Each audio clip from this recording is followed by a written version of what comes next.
소개하겠습니다. 청파교회를 담임하는 김기석 목사님이십니다. 우리 목사님의 어떤 사역뿐만 아니라 또 시인과 문학 평론가로도 많이 활동을 하십니다. 귀한 목사님을 모시게 되었는데요. 오늘 나는 하나님을 믿습니다라는 제목으로 말씀을 증거해 주시겠습니다. 여러분 열린 마음으로 하나님의 말씀에 큰 은혜를 받으시기를 바랍니다.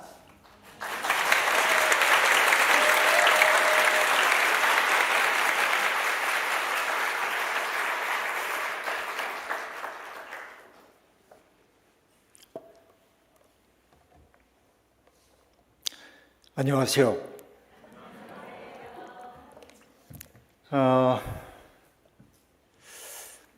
제가 여러 곳에 가봤는데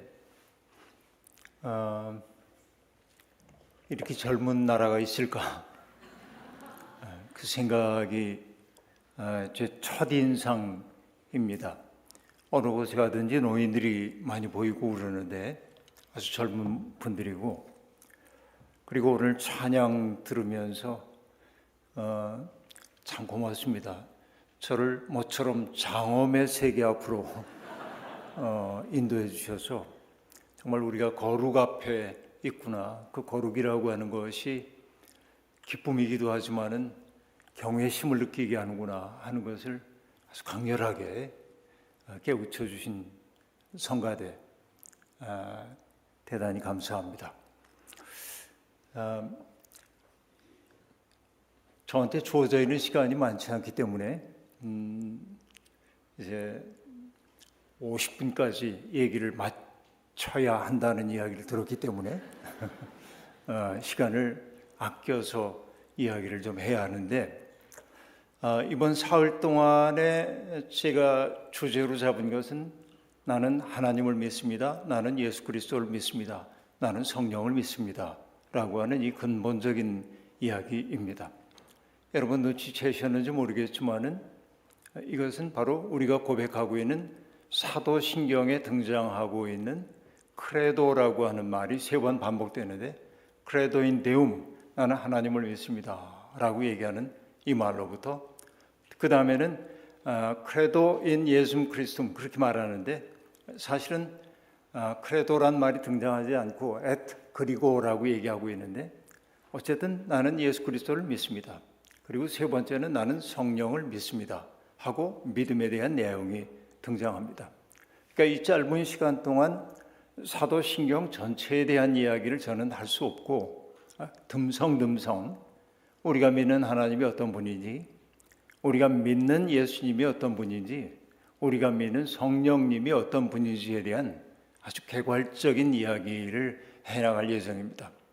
이 얘기는 어떤 얘기냐면 재미있고 흥미있고 맑고 말랑말랑한 얘기를 안 할 거다 하는 얘기입니다. 우리의 신앙의 근본을 한번 돌아보자고 하는 이야기이고요. 제가 오늘부터 그런 얘기를 하려고 합니다. 나는 믿습니다 라고 얘기할 때 믿는다 라는 말을 여러분은 어떻게 이해하십니까? 나는 교회 다니니까 예수 믿는 사람입니까? 내가 찬양을 열정적으로 하니까 내가 예수 믿는 사람 맞습니까? 집에 성경책이 한 3-4권쯤 있기 때문에 믿는 사람입니까? 식사할 때마다 기도하기 때문에 믿는 사람입니까? 근데 그것은 믿는 것처럼 보이는 일들입니다. 그러나 내가 정말로 진심으로 예수를 믿는다고 한다면 그 믿는다고 하는 게 뭘까? 이 질문 앞에 우리들이 서야만 하는 것이죠. 그래서 어떤 분들은 믿음을 설명할 때 가장 먼저 첫 번째 차원을 뭐라고 생각하냐면, 믿음이라고 하는 것은 기독교적 가르침 혹은 신앙 고백에 대해서 동의하는 것. 나는 예수 그리스도께서 인간의 구세주로 이 세상에 오셨다는 것을 믿습니다. 하나님이 나를 사랑하신다는 사실을 믿습니다. 거기에 내가 동의합니다. 인간이라고 한다면 이렇게 사는 게 맞다고 나는 동의합니다 라는 거, 동의하는 게 일단은 믿음입니다. 그러니까 이것은 기초적인 단계라고 볼 수 있습니다. 근데 믿음의 두 번째 층위는 뭐냐? 내가 정말로 믿는다고 얘기한다면 믿는 사람들은 믿음의 대상에게 자기를 맡기는데 주저함이 없습니다. 예를 들면 제가 아내하고 40년 이상을 함께 살아왔는데 내가 아내를 믿고 신뢰하죠. 그렇기 때문에 뭐냐면은 저는 저의 모든 것을 다 그에게 맡깁니다. 그러니까 내가 저 사람이 뭔가를 빼돌릴 거야 뭐 이런 생각이 있으면 내가 맡겨요, 못 맡겨요? 그러지 못하겠죠. 그러니까 언제나 저 사람은 정말 믿음직해. 그래서 뭐냐면 나를 맡기는 거예요. 트러스트 하는 거예요. 트러스트라고 한 말이 신뢰한다는 뜻도 있지만은 맡긴다 그런 뜻도 있잖아요. 우리가 수영을 배우게 될 때 맨 먼저 배우는 게 여러분 뭔지 아시죠? 물에 뜨기 위해서 하는 일이 뭐야? 수영 강사들이 늘 이렇게 얘기합니다. 몸에서 힘 빼세요. 힘 빼세요. 물에다가 몸을 맡기세요. 근데 여러분 돼요, 안 돼요? 세상에 제일 어려운 게 뭐냐면 힘 빼는 게 제일 어려워요. 이게 정말로 그래요. 물속에서만 그런 게 아니고요. 권투를 할 때도 어깨에서 힘이 빼야 펀치가 제대로 나가는데 힘 빼는 게 제일 어려워요. 그런데 여러분 신앙도 똑같은 거예요. 힘을 빼서 맡겨야 되는데 못 맡겨요. 근데 어떤 분이 기가 막힌 얘기를 합니다. 신앙이란 뭐냐? 하나님의 부력을 신뢰하는 거다. 내가 몸을 맡기기만 하면 하나님이 나를 이렇게 들어주실 거야 라는 걸 믿는 게 믿음이라고 얘기합니다. 제가 여기 오기 전에 한국에서 번역된 책 한 권을 읽었습니다. 그 책 제목이 뭐냐면 Flying, Falling, Catching. 영어로는 그렇게 되어 있는데 번역되기를 날다, 떨어지다, 붙잡다 이렇게 번역이 된 책입니다. 헨리 나웬이라고 하는 신부님 이야기인데 이분은 여러분 예일대학과 하버드대학의 영성신학 교수이고 심리학자이고 대단한 사람이었습니다. 그런데 어느 날 정말 소명을 받고 캐나다의 토론토에 있는 데이브레이크라고 하는 곳에 가서 장애인들과 함께 어울려 삽니다. 그 데이브레이크라고 하는 곳에서는 헨리 나웬이 세계적인 영성가이기 때문에 자기들의 지도자가 되어줄 것을 원하지 않았습니다. 너도 우리와 똑같은 구성원이야. 그렇게 얘기하면서 이 헨리 나웬에게 한 사람을 맡겼습니다. 아담이라고 하는 사람을 맡겼는데 이 사람은 중증장애인이었습니다. 혼자 옷도 입을 수가 없고 밥도 먹을 수가 없는 사람이었습니다. 헨리 나웬은 하루 종일 그 사람 옆에 붙어서 아침에 깨우고 씻기고 옷을 입히고 그리고 음식을 먹여주고 그의 필요에 응답해야 했습니다. 그때 그의 생각이 들었던 생각이 뭐냐면 내가 시간 낭비하는 거 아닐까? 이거보다 더 중요한 일이 있지 않을까? 이런 생각이 그에게 없지 않아 있었던 것입니다. 그러나 그 아담이라고 하는 아무것도 할 수가 없는 중증 장애인이 그렇게 성과 위주로 인생을 직조하고 있었던 자기를 치유하기 시작했음을 느껴요.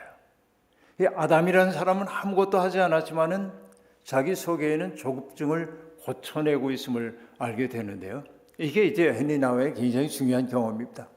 제가 한 10여 년쯤 전에 토론토에 간 적이 있는데 월요일 날부터 말씀을 전하고 제가 한국으로 돌아오는 게 금요일이었어요.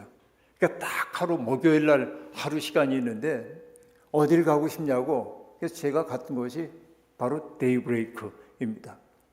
거기 들어가가지고서는 채플이 있어서 그 채플 속에 들어가서 잠시 앉아 있는데 웬 할머니 한 분이 채플로 이렇게 들어왔습니다. 그래서 그 서양 할머니가 제게 물어요. 여기는 어떻게 왔냐고. 그래서 예, 제가 헨리 나웬의 책을 많이 봤는데 그분의 그 흔적이 남아있는 곳에 잠시 머물고 싶어서 왔습니다 하고 얘기하자 그 할머니가 이렇게 얘기했어요. 헨리 나웬 우리를 위해 애썼지. 그리고 그 다음 얘기는 뭐라고 얘기하냐면 그러나 특별하진 않아. 그렇게 얘기해요. 그 특별하진 않아라고 하는 말이 한동안 제가 새겨야 했습니다. 우리는 여러분 세계적인 영성신학자이고 세계 토처에서 그를 찾는 사람들이 많은 사람은 굉장히 중요한 사람이에요. 그러니까 그 사람이 그곳에 와가지고서는 아담이라고 하는 중증장애인을 돌보는 일은 매우 특별한 일입니다.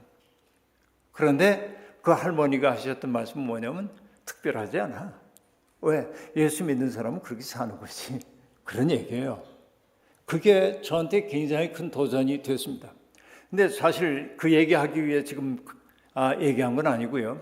이 헤니 나웬이 마지막 안식의 여정 중에 아주 자주 만났던 사람들이 누구냐면 로드레이라고 하는 공중 그네를 타는 서커스 단원들과 깊이 사귀게 됩니다. 어느 날 나이가 90이 넘은 아버지하고 함께 여행을 하다가 헤니가 아버지에게 얘기합니다. 아버지, 저하고 서커스 구경 가실래요? 그러자 아버지가 그러자꾸나. 그래서 이미 노인이 된 아들과 또 노인인 아버지가 함께 서커스를 보러 갑니다. 광대들의 몸짓도 있고 동물들을 다루는 사람들도 하고 있는 일 보지만은 이 헤니 나웬의 마음을 깊이 사로잡은 것은 공중 고개를 하고 있는 그 팀들이었습니다. 자기는 한 번도 그런 용기를 내본 적이 없는데 가만히 있으면 안 될 것 같아서 잠시 쉬는 시간에 그들에게 가서 인사를 했습니다. 당신들을 꼭 만나고 싶다고. 그들과 만남을 갖기 시작하면서 공중 근해에 대한 것을 깊이 이야기를 듣고 그들이 공연을 하는 곳마다 쫓아다녀요. 여러분, 공중 근해에는 몇 사람의 역할들이 있습니다. 첫째는 뭐냐면은 나는 사람이 있어요. 이렇게 날아가는 사람이 있습니다. 그리고 또 하나는 뭡니까? 붙잡아주는 사람이 있습니다. 여러분, 제가 그 얘기 다 할 수 없지만은 헤니 나웬이 하고 있는 얘기는 뭐냐면은 우리가 생각하기로 어떤 사람이 더 중요하냐면은 날아가는 사람이 중요할 것 같아요. 잘 날아가야 돼. 근데 나중에 알아서 날아가는 사람이 중요한 게 아니라 잡아주는 사람이 훨씬 더 중요하다는 사실을 알게 됐습니다. 왜냐하면 날아가는 사람이 얼만큼 도약을 하고 얼만큼 높이가 있고 속도가 어떤지에 따라서 잡아주는 사람은 자기의 속도를 조정하고 그리고 이 포지션도 정확히 하지 않으면 추락하도록 돼 있어요. 날아가는 사람이 해야 하는 일은 뭐냐면 다만 공중 그네를 돌고 나서 자기 손을 뻗어서 맡기는 거예요. 내가 잡으면 안 돼. 잡아주는 사람을 내가 꽉 붙잡으려고 그러면 안 되고 그냥 난 가만히 있어야 돼. 그때 누가 하냐면 잡아주는 사람이 딱 잡아주는 거예요. 이게 너무나 중요한 걸 알아서. 그러다가 헤니 나웬이 문득 든 생각이 뭐냐면 하나님이야말로 The Great Catcher구나. 그렇게 얘기해요. 하나님이야말로 정말 위대한 잡아주시는 분이구나. 그렇죠? 내가 하나님을 꽉 붙잡는 게 아니고 내가 두 손을 탁 들고 그분에로 갈 때 하나님이 나를 탁 잡아서 안전하게 해주신단 말이죠. 그러니까 맡기지 않으면 안 돼요. 믿음이란 뭐냐? 맡기는 거예요. 그러니까 여러분, 우리는 어떤 그 배짱을 가지고 있냐면 우리가 하나님의 뜻대로 살다가 뭐 잘 안 될 때도 있지만 실망할 이유가 하나도 없습니다. 여러분, 제가 지금 이제 뭐 글을 쓴 지가 꽤 오래됐습니다만은 뭐 목사는 글 쓰는 직업이긴 합니다만은 신문과 잡지에 글 쓴 지 만 33년 한 달도 잡지와 신문에 글 안 쓴 적이 없습니다. 이거 너무 오래 썼죠? 두 군데 내지 세 군데 최소. 근데 처음으로 글을 쓸 때 어떤 잡지에 글을 썼는데 저하고 같은 잡지에 어떤 분이 인터뷰한 기사가 나왔습니다. 이름도 얘기할 수 있습니다. 정상묵이라고 하는 분인데 그분의 인터뷰 기사가 그 잡지에 나온 것을 봤습니다. 그분은 80년대 말에 처음으로 우리나라에서 유기농으로 농사를 짓기 시작했어요. 농약 쓰지 않고 화학비료 쓰지 않고 순수 퇴비만으로 농사를 짓는 농법을 시작을 했던 겁니다. 그래서 몇 년이 지나자 기자가 찾아가서 인터뷰를 한 겁니다. 그 인터뷰 내용 가운데 뭐냐면 어떻습니까? 화학 비료 혹은 이 제초제 같은 거 사용하지 않으니까 수학이 어떠셨나요? 그러자 그분이 웃으면서 얘기합니다. 망했죠 뭐. 첫 해 망했대. 안 돼. 벌레 나고 수학도 별로 안 좋고 이제 그런 거예요. 두 번째 해는 어땠습니까? 작년보다는 조금 낫지만 그래도 망했죠 뭐. 3년째는 어떻습니까? 작년보다는 조금 낫지만 여전히 적자죠 뭐. 어떻게 하려고 그러세요? 그러자 그분이 이렇게 대답했습니다. 생명의 먹을거리를 만드는 게 하나님의 뜻이 분명하면은 내가 망하면 나 망신입니까? 하나님 망신이죠. 그렇게 얘기했어요. 여러분 이게 믿음이에요. 우리는 패배해도 괜찮아요. 난 넘어져도 괜찮아요. 하나님 뜻대로 살다가. 왜? 하나님 뜻대로 살았으면 됐어요. 그죠? 바로 이게 뭡니까? 맡기는 거예요. 믿음이라고 하는 건. 나 하나님의 뜻대로 살고 그 다음에 내가 복을 주시든 안 주시든 상관없어. 나를 하나님께 맡기는 게 어쩔 수 없는 내 사랑입니다. 이게 맡김이란 말이야. 믿음의 두 번째 차원이었어요. 큰일 났다. 도입도 못했는데 지금 절반의 시간이 가고 있네. 어쨌든 믿음의 세 번째 칭의는 뭐냐면 이걸 뭐라고 얘기하냐면은 fiducia 혹은 fidelitas 이 라틴어입니다. 금방 얘기했던 신실한 것이 fiducia이고 fidelitas라고 하는 게 라틴어로 얘기하면 뭐냐면 신실한 거예요. 자, 여러분 제가 아내하고 결혼할 때 주례를 해준 목사님이 이렇게 신실한 남편으로서 역할을 다하겠습니까? 그래서 예 그랬어요. 그래서 지금까지 그렇게 살려고 애쓰고 있습니다.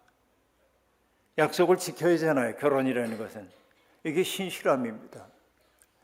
여러분 우리가 결혼을 할 때 언약을 하는데 이렇게 합니까? 우리의 사랑이 지속될 때까지는 제가 신실하겠습니다. 그럽니까? 이 사람이 돈을 제대로 벌어올 때까지는 제가 약속을 지킬 수 있습니다. 그러나 그 다음은 장담 못합니다. 이렇게 안 되잖아요. 한 번은 우리 교회에 아주 오랫동안 병상에 누워있던 남편을 돌보던 권사님이 계셨습니다. 그 남편이 몸이 좀 큰데 권사님은 자그마하고 11년 동안이나 자리 보존하고 누워있는 남편을 돌본 거예요. 근데 여러분 놀라운 게 11년 동안 욕창이 나지 않았어. 그러니까 여러분 얼마나 지극정성으로 돌봤는지 모른다. 이게 말할 수 없는 그런 돌봄이죠. 그리고 마침내 그 남편이 세상을 떠나셨습니다.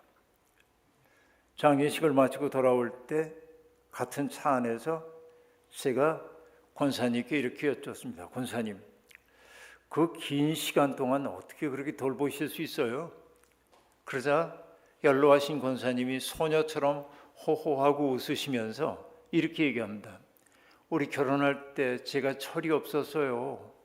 목사님이 기쁠 때나 슬플 때나 부할 때나 가난할 때나 검은 머리 파뿌리 될 때까지 사랑하겠습니까? 그래서 예 했지 뭐예요. 그렇게 얘기해요. 그 약속을 지키느라고 그랬다는 거예요. 여러분 약속한다는 건 이렇게 엄중한 거예요. 그러니까 우리가 하나님과 언약을 맺었다고 할 때 믿음이라고 하는 건 뭐냐? 하나님과 약속한 것을 나의 상황이 바뀌었다고 해가지고 변개하지 않는 거예요. 그것을 뭐라고 하냐면 신실함이라고 그래. 이게 믿음의 세 번째 칭후예요.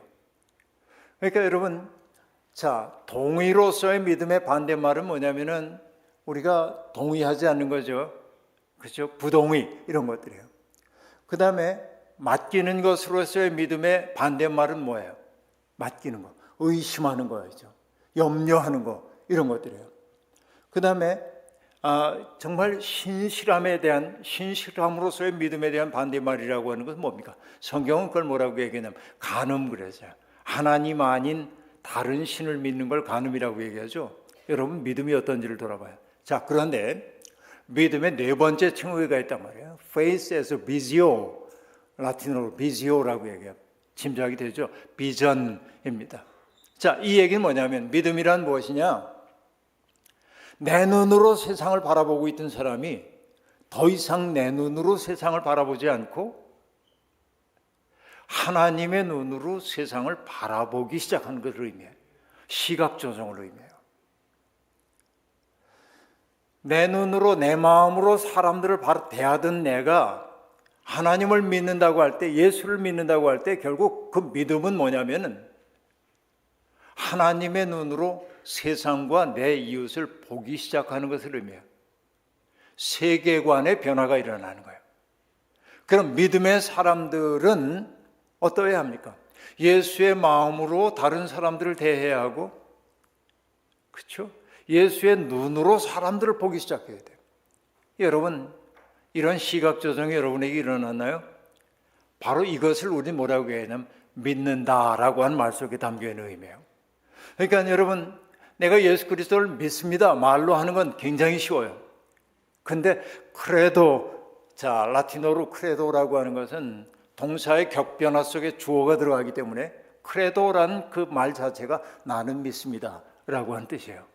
나는 믿습니다라고 하는 것은 나는 예수 그리스도가 나의 구원자임을 믿습니다. 하나님 나를 사랑하신다는 사실을 믿습니다. 여기 동의합니다. 그리고 나를 어쩔 수 없이 그분에게 완전히 맡깁니다. 그래서 나는 나를 맡아주신, 또 나를 맡겼던 그 하나님에게 신실할 겁니다. 그리고 이제부터는 나는 내 눈이 아니라 주님의 눈으로 세상을 바라보겠습니다. 이게 믿음이란 말이에요. 그러니까 이 믿음의 자리까지 우리가 가야 돼요. 자, 그러면 여러분, 나는 믿습니다 그랬는데 누구를 믿습니다 하는 목적어가 있잖아요. 나는 하나님을 믿습니다 하고 말하고 있는데 하나님은 어떤 분이에요? 하나님은 어떤 분이에요? 이렇게 질문하면 아무도 대답할 수가 없어요. 그렇죠? 마음속에 뭔가 있어요. 뭐라고 할까 말까 그런데 차마 얘기할 수가 없어요. 자, 그런데 간단하게 얘기하죠. 우리가 제일 먼저 믿는 하나님은 어떤 하나님이에요? 전능하사 천지를 만드신 하나님 아버지를 내가 믿사오며, 그렇게 얘기해요. 그런데 여러분, 여기 보면은 라틴어로는 명백해. Credo in Deum, 난 하나님을 믿습니다. 그리고 Omnipotentum, 전능하신 하나님을 믿습니다. 그렇죠? 그리고 먼저 전능하다는 얘기가 나오고 그 다음에 천지를 창조하신다고 얘기하고 있는데, 그리고 아버지란 말이 딱 나와요. 전능하시다, 세상의 창조자이시다, 그리고 우리의 아버지이신 그분을 믿습니다 라고 말합니다. 자, 하나님은 전능하신 분이죠. 못하실 일이 없는 분이죠. 그래서 사람들이 묻습니다. 하나님은 참 이상해요. 못하실 일이 없다고 한다면 하나님 왜 모로코의 대지진이 나서 저렇게 많은 사람들 죽게 하세요? 왜 리비아에 대홍수가 나가지고 그 수많은 사람들이 죽도록 만드세요? 하나님 뭐하고 계셨어요? 하나님은 왜 이렇게 폭력이 있는 세상을 만드셨어요? 이런 질문이 떠오르죠. 하나님이 전능하시다고 한다면 그런 문제를 풀어내야 할 것처럼 보여지잖아요. 이게 굉장히 심각한 신학적 문제를 야기하고 있음을 우리들이 알 수 있습니다.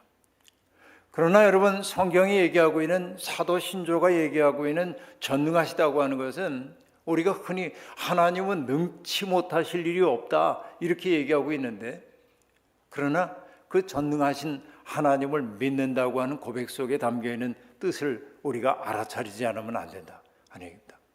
하나님은 어떤 의미에서 전능하시냐면 능치 못할 일이 뭐든지 다 할 수 있다 이기도 하지만, 기독교 신앙이 고백하고 있는 하나님의 가장 큰 전능하심이란 뭐냐면 인간을 사랑하는 거야.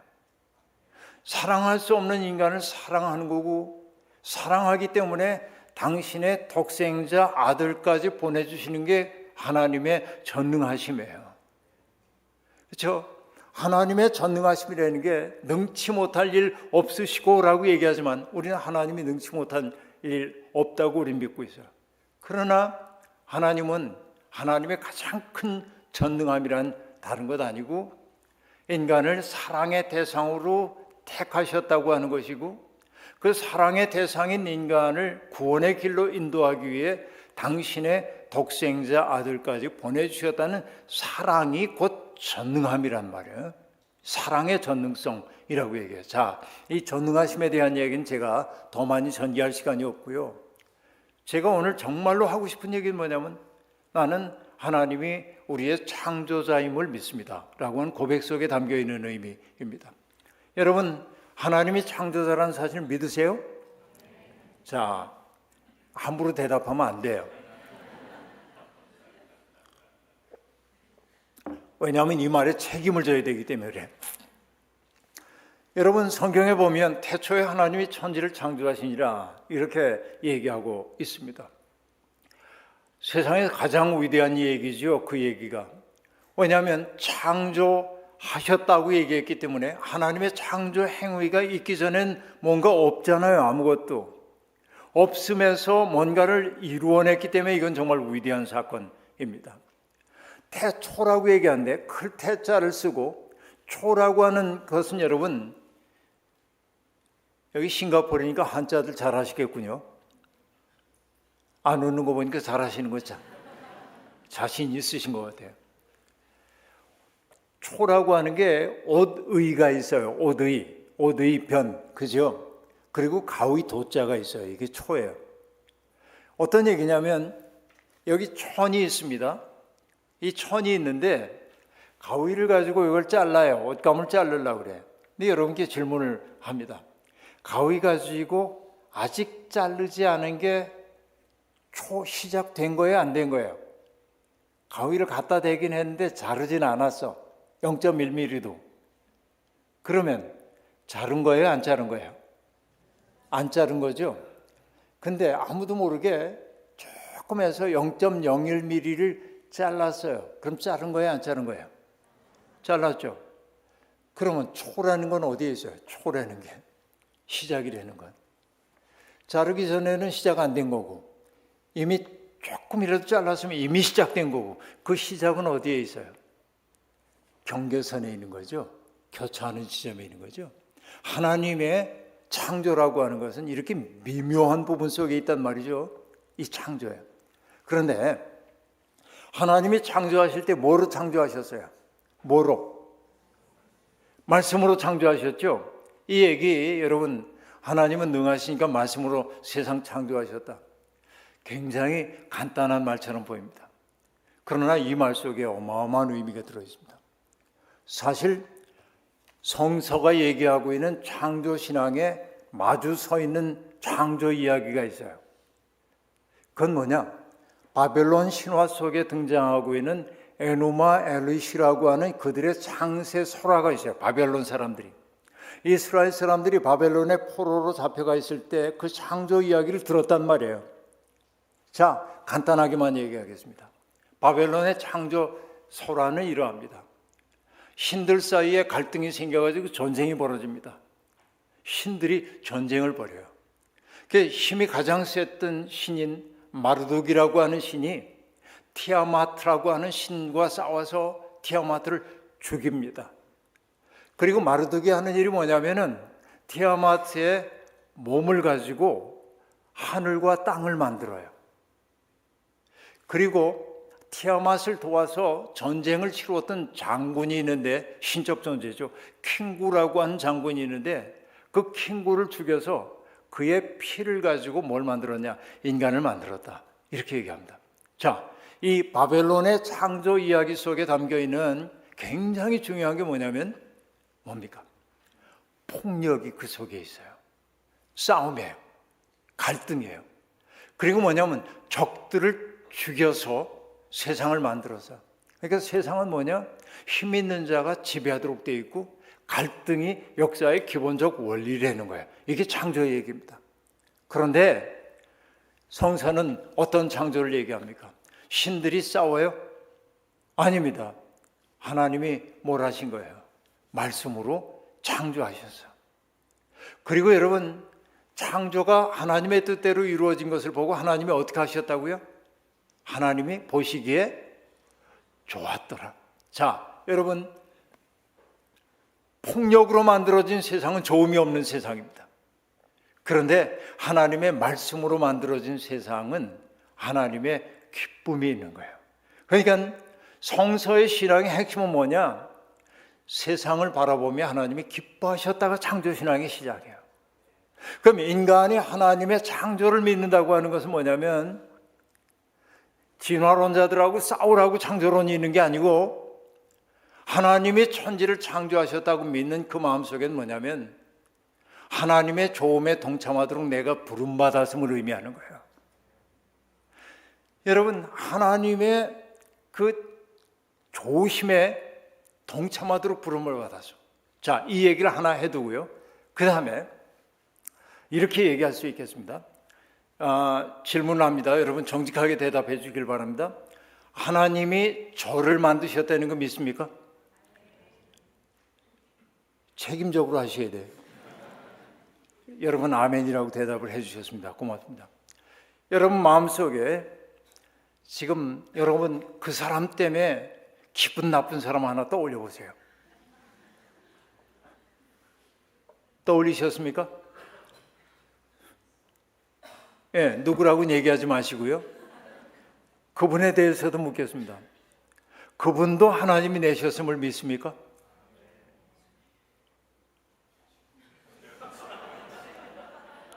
아니었으면 좋겠죠?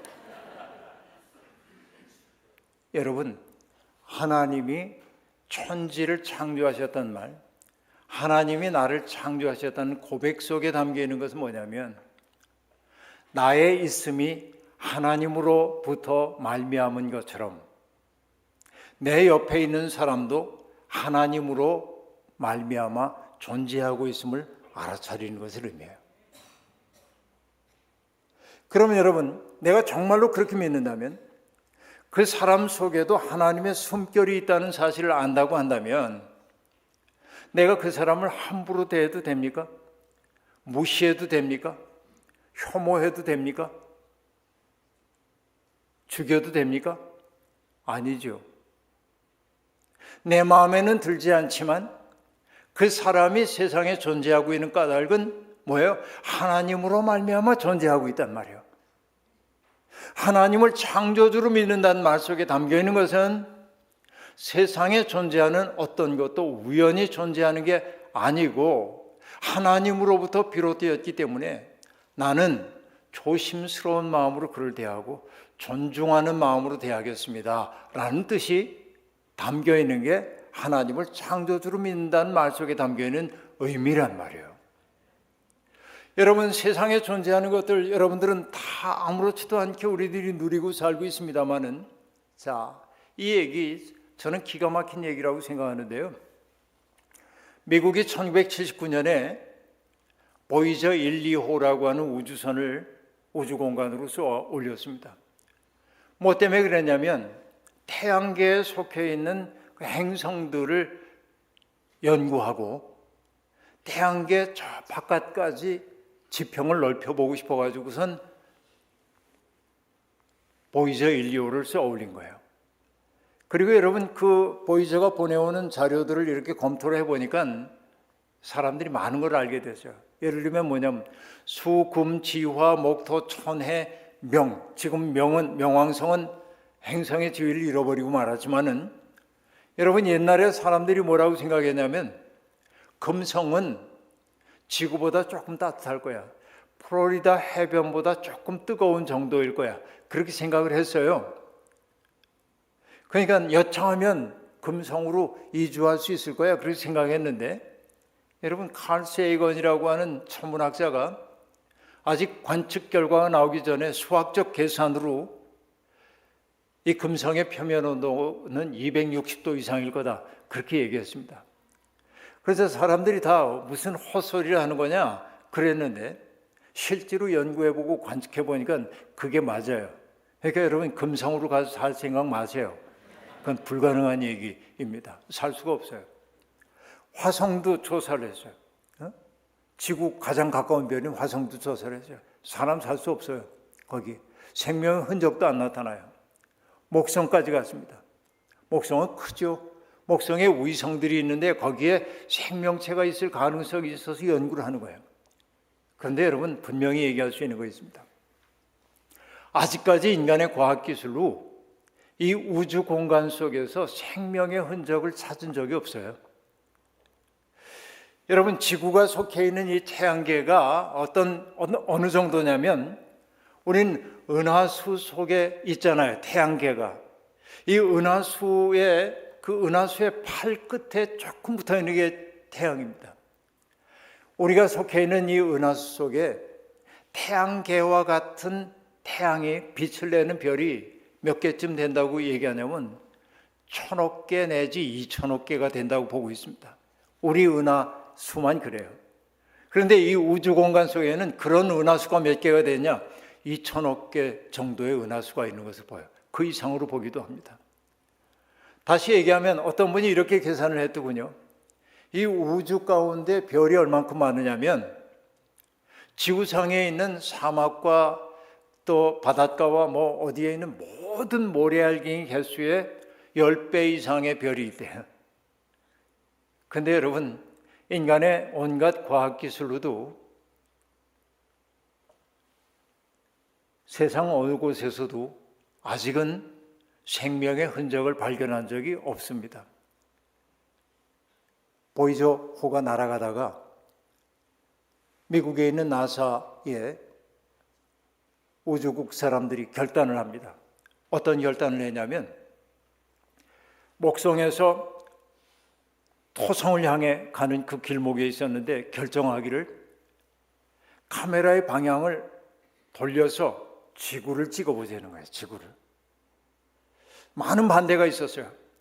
왜냐하면 굉장히 중요한 광학 장비가 태양빛 때문에 망가질 수도 있다는 반대가 있었습니다. 그러나 과학자들이 설득을 해가지고 그걸 허용을 했고, 그래서 방향을 돌려가지고 우리가 살고 있는 지구를 딱 찍었어요. 그게 어떻게 보였냐면 태양의 빛이 이렇게 지나가고 있는데 지구는 뭐냐면 점 하나예요. 그래서 나사에 있는 사람들이 그 점 하나를 바라보면서 가슴이 뭉클해져요. 그 점 하나인 지구의 이름을 뭐라고 찾냐면 Pale Blue Dot 그랬어요. 창백한 푸른 점. 여러분, 이 우주 공간 속에 인간의 과학기술로 알고 있는 것은 뭐냐면 오로지 지구에만 생명이 있고, 그래서 칼 세이건은 이렇게 얘기합니다.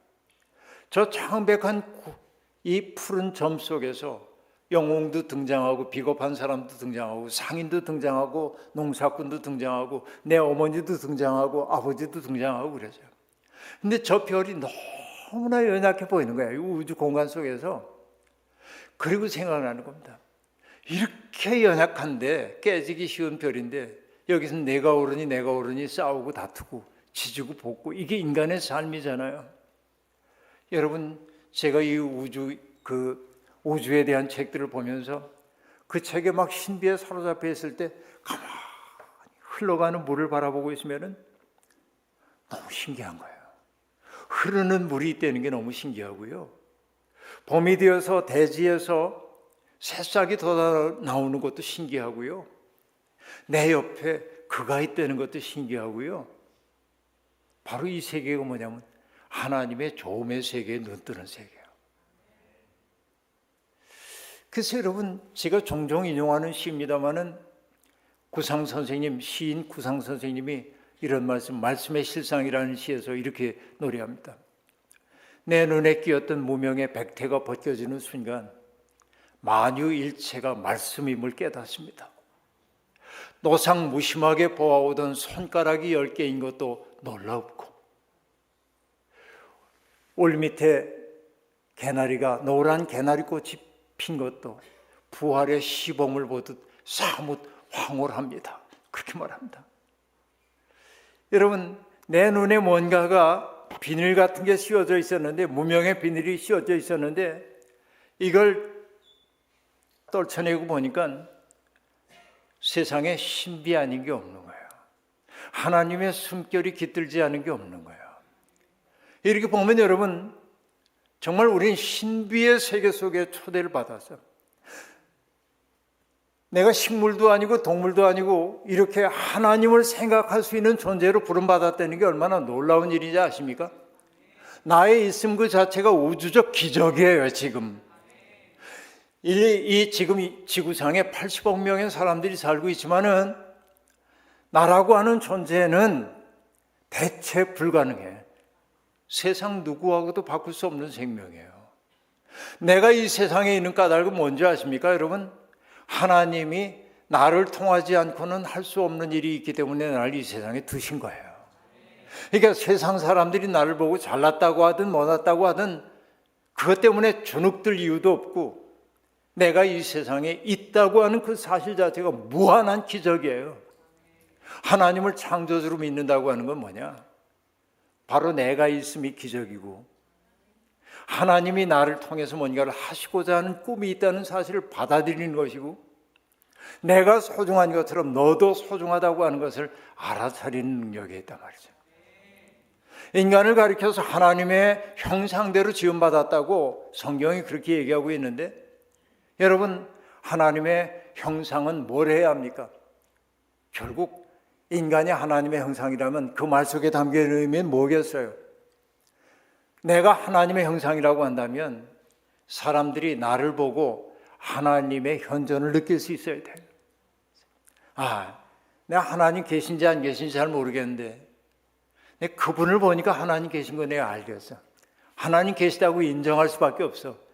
이게 하나님의 형상으로 지음받은 사람의 과제라고요. 그죠?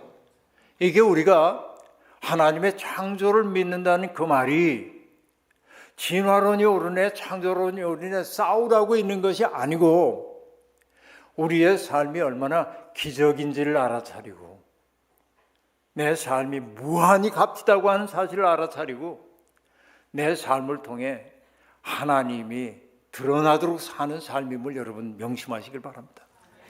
우린 그런 하나님 믿어요. 창조주 하나님을. 근데 그 하나님을 아까 얘기할 때 전능하신 하나님하고 얘기를 했는데 이 전능하신 하나님의 전능성이 어디에서 드러나냐? 무한한 사랑 속에 드러나. 출애굽기로 가는 거예요. 여러분, 이스라엘 백성들이 이제 점점 많아지자 인구가 많아지자 바로가 이 사람들이 모반을 일으킨지도 모른다고 해가지고선 이스라엘 사람들을 박해합니다. 강제노역에 시달립니다. 그래서 그들이 뭘 합니까? 너무나 시달리고 있었습니다.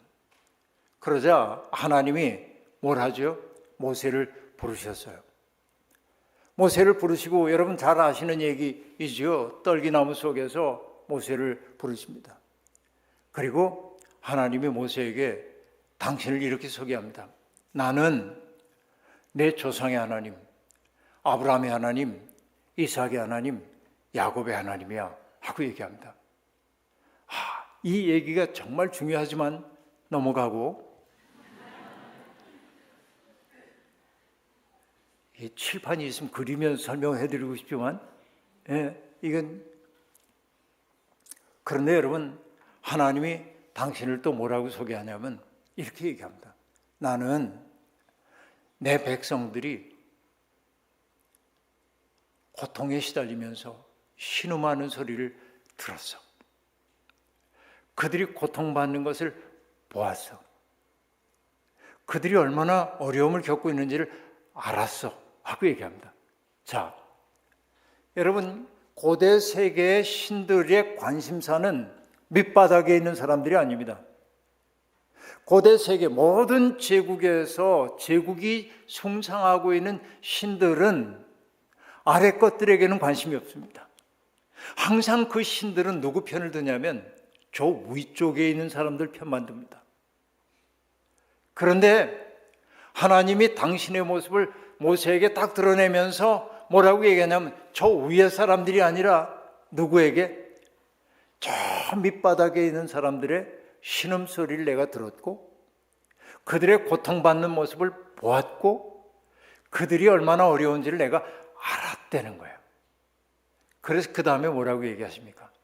그래서 내가 그들을 구원하려고 해 라고 얘기합니다. 바로 이것이 하나님의 전능하십니다. 사랑하지 않고는 견딜 수 없어 하는 그 마음이 하나님의 전능하심 속에 담겨 있다고 얘기할 수 있습니다. 그런데 여러분 하나님이 모세에게 당신의 모습을 드러낼 때 떨기나무 불꽃 속에서 당신의 모습을 드러냈다고 얘기했습니다. 이 말이 갖는 의미가 뭔지 여러분 아시겠습니까? 떨기나무라고 하는 것은요, 여러분 보셨죠? 개나리 같은 관목이에요. 목질부가 별로 없는, 목재로 사용할 수 없는, 커지지 않는 조그마한 관목일 뿐입니다. 그리고 이건 크게 자라지도 않기 때문에 대학볕 밑을 걸어온 사람에게 그늘 한 점 드리워주지 못하는 나무입니다. 간신히 살아남는, 광야에 살아남은 게 떨기나무입니다. 그래서 떨기나무를 뜻하는 헬라어 스네라고 하는, 혹은 세네라고 하는 그 말은 뭘 뜻하냐면 보잘것없는 것, 그런 뜻이기도 해요. 그러니까 여러분, 그 보잘것없는 것들은 뭘 또한 의미하냐면 피라미드로 상징되고 있는 애굽의 체제에서 가장 밑바닥에 있어서 인권조차 보장되지 않고 있는 사람들을 뜻한단 말이죠. 피라미드 세계 속에서 맨 밑바닥에 있는 사람들은 인권이 없어요. 그 얘기는 뭡니까? 이들은 목적을 지닌 존엄한 인간이 아니라 사용할 수 있는 수단이라는 거예요. 수단이기 때문에 뭐 할 수 있습니까? 대체 가능해요. 물건이에요. 노예입니다. 인권이 없는 거예요. 그러니까 이들에게 신은 아무 관심도 없어요. 그 세계 속에서. 근데 우리가 믿는 그 하나님은 뭘 했냐면 그들에게 깊은 관심을 가지신 분이에요. 자, 여러분도 잘 아시는 알버트 슈바이처라고 하는 분이 있죠. 밀림의 성자라고 하는 분. 이분이 여러분 여러 가지 커리어를 가지고 있어요. 하나는 뭐냐면 바흐 연주자로 유명하고 바흐에 대한 연구가로도 유명합니다. 제가 어제 우리 교인으로부터 큰 책 선물을 받았는데 알버트 슈바이처 박사가 쓴 요한 세바스찬 바흐에 관한 책입니다. 몇 페이지냐면 1300페이지. 그러니까 알버트 슈바이처가 바흐에 대한 전문가예요. 굉장한 연주자이기도 합니다. 그런데 여러분, 알버트 슈바이처는 또 뭐냐면 그 당시에 역사적 예수 연구에 관한 1인자였어요. 그러니까 그 당시에 역사적 예수 연구에 가장 중요한 저작을 했던 훌륭한 저자이기도 합니다. 신학자였어요, 슈바이처가. 근데 역사적 예수 연구를 한 그 책에서 슈바이처가 지나가는 말로 이렇게 얘기합니다. 우리가 믿는 하나님은 어떤 분이냐면 가장 낮은 이들의 신음소리를 당신의 나라가 임하소서라는 기도로 들으신다 하는 얘기예요. 하나님은 어떤 분이냐? 여러분, 기도라는 게 어떤 거라고 생각을 해요, 보통. 유창하게 하면은 기도 잘한다고 얘기하죠. 그런데 유창할 필요가 없어요. 진실한 기도면 되는 거예요. 왜? 하나님은 어떤 분이냐면 신음소리를 기도로 들으시는 분이라니까요. 그죠? 그리고 그 신음소리를 뭐예요? 당신의 나라가 임하소서란 기도로 들으신다고 얘기했어요. 그러니까 하나님은 지금 밑바닥에서 고통받고 있는 그 사람들, 애굽이라고 하는 사회 속에서 인권 없는 사람처럼 취급받는 사람들, 물건 취급받는 사람들, 그들이 아까 하나님이 창조주라고 얘기했을 때 모든 인간이 하나님의 형상이라고 그랬으니까 하나님의 걸작품들이 물건 취급받는 것을 도저히 보완할 수가 없는 분이에요. 그래서 여러분, 태양신의 아들을 자부하고 있는 바로가 다스리는 세상에서 떨기나무와 같은 운명을 가지고 있었던 이스라엘 사람들은 호로록 타버리면 재로 변해버리고 말지만은 하나님이 하신 일이 뭐냐면 그들 속에 임하시자 어떻게 됐어요? 빛이 났지만 쓰러지지 않았다. 여러분, 이 떨기나무 불꽃 이야기가 들려주고 있는 감동을 아시겠습니까? 태양신의 나라로 자부하고 있는 이 애굽은 사람들을 태워버리는 불이에요. 주님은 어떤 분입니까? 태워버리지 않고 빛나게 하신단 말이지. 네? 빛나게 하죠. 그러니까 여러분, 하나님은 이 자리에 있는 분들이 어떠하든지 간에, 여러분들이 처지가 어떠하든지 간에 세상 사람들이 여러분을 보고 뭐라고 평가하든지 간에 하나님이 여러분 속에 임하시면 여러분은 하늘의 빛을 발하는 사람이 된단 말이죠. 우린 이 꿈속에 동참하도록 부름을 받았어요. 이게 출애굽의 하나님이에요. 이게 전능하신 하나님이에요. 자, 나는 믿습니다.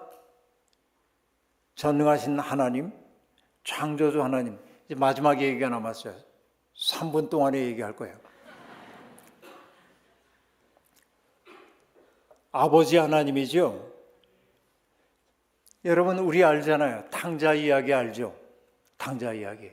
탕자가 아버지에게 아버지 내게 돌아올 유산의 몫을 나눠주세요. 내가 나가서 한번 잘 살아보겠습니다. 그랬을 때 여러분 아버지가 둘째 아들이 재산을 가지고 나가면 어떻게 될 걸 알았을까요? 몰랐을까요? 어른들은 알아요. 자기가 땀 흘려 벌지 않은 막대한 재산이 들어왔을 때 얘가 어떻게 변할 거라는 것을 어른들은 알아요. 그러면 아버지는 어떻게 해야 하는 게 옳습니까? 이놈아, 넌 아직 그거를 감당할 말 때가 되지 않았어. 때가 되면 아빠가 줄 텐데 왜 그러냐? 그리고 꾸짖어 앉힐 것 같아요. 그런데 그 아버지는 뭐라고 얘기합니까? 그래, 네가 원한다면 그래 하마. 그리고 재산을 띄워줍니다. 그리고 아는 대로 일이 벌어졌어요. 가서 방탕한 세월을 보냅니다. 그러다 재산 다 탕진하고 나니까 뭘 했어요? 쥐엄나무 열매를 먹다가 서러워졌어. 제정신이 돌아와요. 그래서 뭐라고 얘기합니까? 내 아버지 집에는 먹을 것이 많은데 집으로 돌아가자. 아버지 앞에 염치가 없지만 날 받아주세요. 난 아들의 자격이 없습니다. 그저 품꾼의 하나로 맞아주면 좋겠습니다. 그리고 집으로 돌아갑니다. 그런데 아버지는 아들이 오기만을 기다리고 있었어. 그러다 상거가 아직도 먼데 저만치 아들을 보고 아버지가 달려가서 그를 맞아들입니다. 그리고 잔치를 베풀어 줍니다. 자, 여기에서 알 수 있는 게 뭐냐면 이 진짜 아버지가 하는 일은 뭐냐? 자녀에게 방황의 여지를 준다. 그러니까 아들에게 혹은 자녀에게 정답만 하도록 하지 않고 얘가 시행착오를 거칠 수 있도록 해준다. 하나님이 우리를 그냥 내버려 두는 까닭이 뭐냐면 사랑하기 때문에 그래요. 왜? 집을 떠나지 않은 자는 돌아올 수 없기 때문에 그래요. 여러분, 큰아들은요, 집을 한 번도 떠난 적이 없지만 그는 아버지하고 분리되어 있었어요. 그 속에서 궁시렁거리며 살았지 아버지 집이 정말 고마운 곳이라는 걸 알지 못하고 살았어요. 자, 아버지는 어떤 분입니까? 방황의 여지를 주시는 분이다. 아는 거? 하나님이 여러분 왜 가만두시는지 알겠죠? 죽도록 고생해봐야 비로소 뭐냐면 이렇게 들고 천부여 의지 없어서 손 들고 옵니다. 옛날에 우리 어른들 많이 불렀잖아요, 그 곡을. 그리고 여러분 천부여 의지 없어서 손 들고 옵니다. 주 나를 외면하시면, 요즘은 외면하시면 그래요. 찬송가 재미없어, 이 번역이. 옛날 번역이 확 와요. 주 나를 박대하시면, 박대하는 거 알아요? 이게 박대 당해봐야 그 말이 뭔지를 알아. 외면한다, 이건 너무 현대적이야.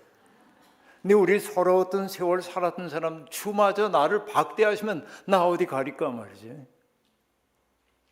이렇게 여러분, 하나님은 우리에게 방황할 여지를 주어요. 그런데 뭐냐면 하나님은 한 번도 우리를 사랑하지 않으신 적은 없어. 왜냐하면 아들이 돌아올 때 저 못난 놈 오는구나 성내지 않아요. 달려나가 품에 안습니다. 여러분, 네덜란드의 화가인 레므란트의 그림 아시죠? 탕자의 귀한. 거기 보면 늙은 아버지가 눈을 반쯤 감다시피 하고 돌아온 탕자 무릎 꿇고 아버지 무릎을 껴안고 있는 아들을 이렇게 안고 있어요. 이 꿈이냐 생시냐. 돌아온 그 아들이 너무 고마운 거예요. 아버지는 방황을 허용하시고 그러나 한 번도 그에게 사랑을 포기하신 적은 없으신 분이다. 여러분, 이 하나님 믿으십니까? 그렇죠? 우리 하나님은 방황의 여지를 주시고 내가 어떤 자리에 있든지 간에 나를 버리지 않으시고 나를 사랑으로 안으시고 그리고 기다려 주시는 분. 이 기다림의 은혜가 우리를 살게 하는 힘이 되고 있는 것이죠. 여러분, 오늘 하나님을 믿나이다 라고 얘기할 때 하나님이 창조주라고 한 말 속에 담겨있는 의미, 하나님을 창조주로 고백한다고 하는 것은 내 생명이 무한히 값있다는 사실을 알아차리는 동시에 나의 곁에 있는 사람, 내가 누리고 있는 세상도 하나님의 숨결이 닿아있기 때문에 함부로 해서는 안 된다는 사실을 내면화하고 사는 것이라고 얘기를 했고, 하나님이 출애굽 속에서 떨기나무 불꽃 속에 들어오셨다고 하는 것은 하나님이 관심을 갖고 있는 존재들은 세상에서 천대받고 버려진 사람들임을 우리가 알아차려야 한다고 얘기했고, 하나님이 아버지 되신다고 하는 것은 방황의 여지도 주시고 그러나 사랑을 포기한 적 없으시고 끝끝내 기다려주시는 분, 그 아버지께로 돌아감이 인생의 완성이라는 얘기로 오늘 얘기 마치려고 합니다. 하나님의 사랑이 여러분과 함께 하시길 빕니다.